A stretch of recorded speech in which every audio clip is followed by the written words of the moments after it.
코로나19의 여파로 가뜩이나 손님이 줄어든 어느 재래시장은 장맛비에 잠겨버렸습니다.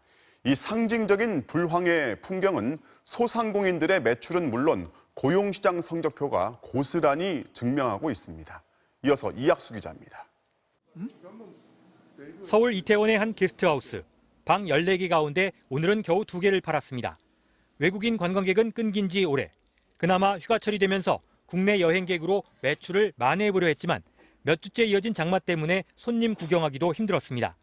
설상 가장 덮친 격으로 가뜩이나 좋지 않은 경기에 폭우까지 겹치는 바람에 더 어려운. 식당과 주점이 밀집한 뒷골목도 사정은 마찬가지. 평일날하고 일요일 안 봐요. 이거 두 팀 전부 다 10만 원에. 아파트 1억 2천만 원 또 저당 접해가지고 임대료 많고 이렇게 버티고 있네요. 전국의 소상공인 신용카드 매출을 분석한 결과 외식업 매출은 지난달 중순까진 전년 대비 90% 수준을 유지했지만 장마가 본격화한 하순 이후엔 80%대로 주저앉았습니다.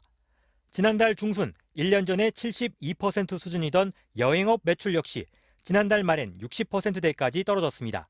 여름 휴가철 특수를 전혀 누리지 못한 겁니다. 지역적으로는 비가 많이 내린 지역은 매출 감소가 큰 반면 그렇지 않은 일부 관광지 지역은 매출이 회복된 모습도 보였습니다. 코로나의 장마까지 자영업자 타격이 계속되면서 청년 고용 비중이 높은 외식업과 숙박업 고용은 지난달에만 22만 5천 명이 감소했습니다. 전체 취업자 수도 지난달 27만 7천 명 줄어 5개월 연속 감소세를 이어갔는데 그나마 감소폭이 줄고 있는 건 다행이었습니다. 홍남기 경제부총리는 이번 집중호우가 8월 고용에도 큰 부담이라며 적극적으로 재정을 투입해 피해 복구와 고용 회복에 총력을 다하겠다고 밝혔습니다. MBC 뉴스 이학수입니다. 여러분 안녕하십니까? 비는 잠시 그쳤지만 장마는 끝난 게 아닙니다. 오늘로써 딱 50일 역대 최장 기록입니다. 게다가 보통 휴가철의 절정기인 7월 말 8월 초가 이 최장 장마 기간에 딱 겹쳤습니다. 여름 휴가철 대목이 1년 장사를 판가름 짓는 휴가지는 사람 구경하기도 힘들어졌지만 전국적인 재난 상황에 대놓고 하소연하기도 어렵다고 합니다. 먼저 부산 해운대 상인들의 속사정을 송광모 기자가 취재했습니다. 긴 장마가 지나간 해운대 해수욕장. 한낮 기온이 30도가 넘는 폭염특보가 내려졌지만 물반 사람반이던 과거 모습은 찾아보기 힘듭니다. 백사장에는 빈 파라솔만 심어져 있고 튜브와 같은 대여 용품들도 한쪽에 쌓여 있습니다. 장마 때문에 10분 일도 못했죠. 그만큼 안 팔렸다는 거죠. 파라솔. 네. 빨간색 쓰고는 있는데 마이너스죠. 이곳 해운대 해수욕장은 코로나19 여파와 잦은 집중호우 탓에 과거 여름 대목 당시의 모습은 찾아보기 힘들게 됐습니다. 지난 6월 개장 이후 2달간 해운대 해수욕장을 찾은 방문객은 518만 명. 지난해 같은 기간과 비교해 무려 150만 명이나 감소한 수치입니다. 최근에 내린 장마, 이제 최장 장마로 인한 비서객이 급감한 걸 보고요. 이로 인해서 이제 비서객뿐만 아니고 인근에 상권까지 영향을 미쳐서 해수욕장 특수가 좀 사라진 게 아닌가 저는 그렇게 보고 있습니다. 집중호우 때 식자재들이 물에 잠기며 큰 피해를 입었던 해운대 시장도 분위기는 마찬가지. 국내외 관광객들로 꽉 들어차야 할 시기이지만 먹자골목 식당 안에는 빈 의자와 테이블만 놓여 있습니다. 비 피해 복구를 겨우 마친 상인들은 올해 여름 장사는 끝났다고 말합니다. 올여름은 끝났어요. 7월 20일까지가 피크인데 달달이 몇백만 원씩 지금 손해보고 있는 중이에요. 대목된데도 지금은 한 30% 이상은 빠졌다고 봐야죠. 부산을 방문한 외국인 수도 작년에 비해 80%나 감소한 29만 명에 불과해 여름 특수를 기대했던 지역 상인들의 시름은 깊어만 가고 있습니다. MBC 뉴스 송광모입니다. 침수 피해가 심한 지역은 댐이 방류한 물의 양도 많았고 대비할 시간도 충분히 주지 않았다면서 반발하고 있습니다. 이 댐 관리를 맡고 있는 수자원 공사가 입장을 밝혔는데요. 방류량 조절에 실패한 것은 인정하지만 기상청의 예보를 뛰어넘는 엄청난 비가 한꺼번에 내리다 보니 불가피한 선택이었던 겁니다. 정진욱 기자가 보도합니다. 보상하라! 보상하라! 보상하라! 보상하라! 예상치 못한 물난리를 겪은 댐 하류의 지자체 주민들이 잇따라 수자원 공사를 방문했습니다.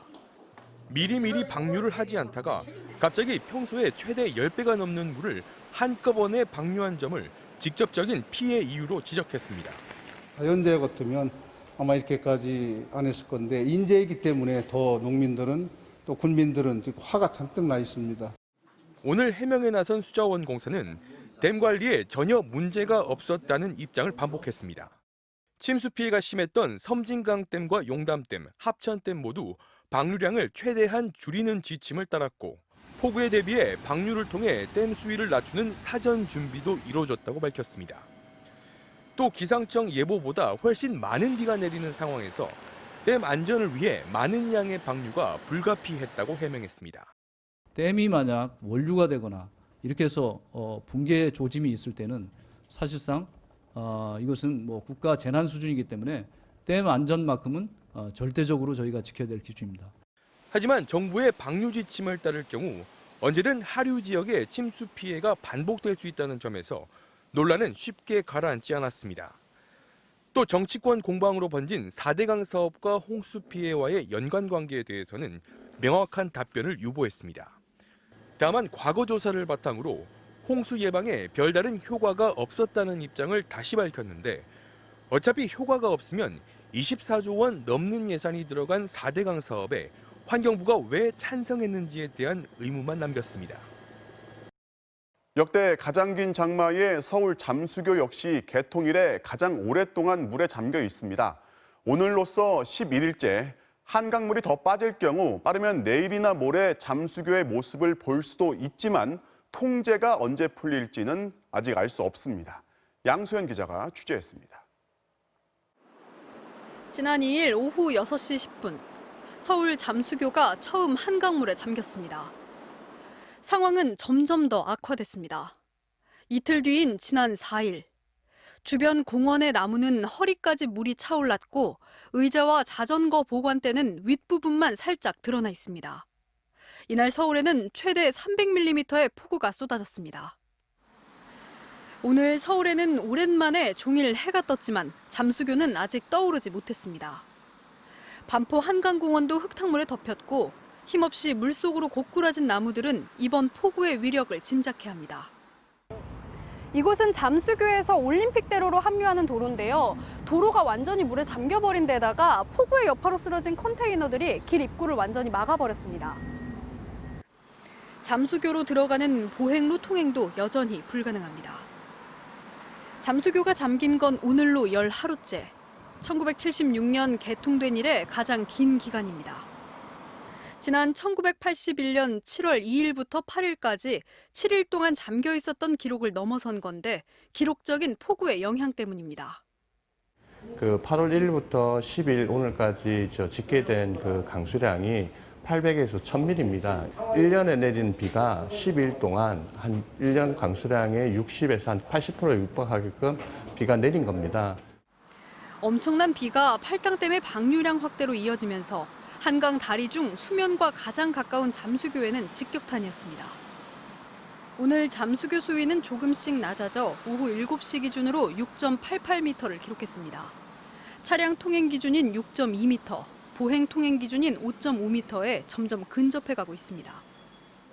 한강 홍수통제소는 이르면 내일이나 모레 잠수교가 제 모습을 드러낼 가능성이 있다면서 다만 장마가 완전히 끝나지 않아 조금 더 지켜봐야 한다고 내다봤습니다. 서울시는 오늘 낮부터 서초구 잠원 한강공원을 우선 개방했습니다. 답답했죠. 예, 집에서 우울하게 있었는데 오늘 비가 안 오고 그래서 이제 친구들이랑 나왔습니다. 기분 좋고요. 강바람 시원하고. 하지만 물이 빠진 공원에는 수마가 핥히고 간 상처가 그대로 남았습니다. 서울시는 나머지 10개 한강공원에 대해선 앞으로의 기상 상황과 정비 상태 등을 고려해 단계적으로 개방할 계획입니다. MBC 뉴스 양소연입니다.